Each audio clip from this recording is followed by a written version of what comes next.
India Bangladesh first T20 நடந்து முடிஞ்சிருக்கு.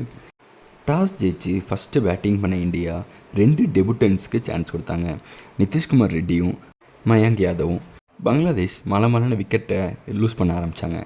India ஒரு ஸ்டேஜில் பவர் பிளேயில் நல்லா போட்டுட்டு இருந்தப்போ மயங்க் யாதவ் வந்தார்.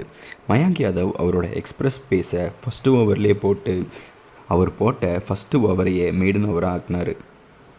அதுக்கடுத்து ரொம்ப நாளுக்கு அப்புறம் T20 விளையாடுற வருண் சக்கரவர்த்தி 3 விக்கெட் எடுத்தார். ஹர்ஷ்தீப் சிங் 3 விக்கெட் எடுத்தார். அடுத்து பேட்டிங் ஆன இந்தியா அபிஷேக் சர்மாவும் சஞ்சு சாம்சனும் மலமலன்னு ஸ்டார்ட் கொடுக்க இந்தியா ஒரு ஃபாஸ்ட்டான ரேட்டில் மேட்சை சேஸ் பண்ண ஸ்டார்ட் பண்ணாங்க.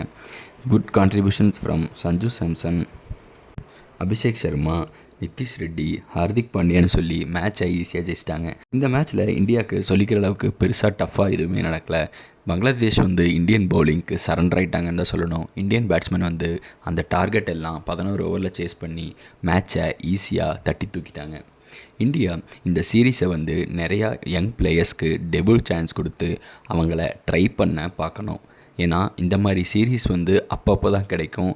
முக்கியமாக T20 வேர்ல்ட் கப் இந்தியா ஸ்ரீலங்காவில் நடக்கிறது அப்படிங்கிறதுனால கண்டிப்பாக இந்தியா இந்தியன் பிச்சில் நல்லா பவுலிங் போடுற பேசர்ஸ், ஸ்பின் பவுலர்ஸ் எடுக்கணும். இப்போ வருண் சக்கரவர்த்தியை நம்ம ப்ராப்பரான டைமில் செலக்ட் பண்ணோம். வருண் சக்கரவர்த்தி 3 விக்கெட் எடுத்து செமையாக ப்ரூவ் பண்ணார். ஸோ இந்த மாதிரி நம்ம நிறையா பிளேயர்ஸை IPLல பெர்ஃபார்ம் பண்ணுற பிளேயர்ஸை இந்தியா டீமில் எடுத்து அவங்களுக்கு நல்ல சான்ஸ் கொடுத்து அவங்கள ட்ரை பண்ணி வேர்ல்டு கப்புக்கு ரெடி பண்ணணும்.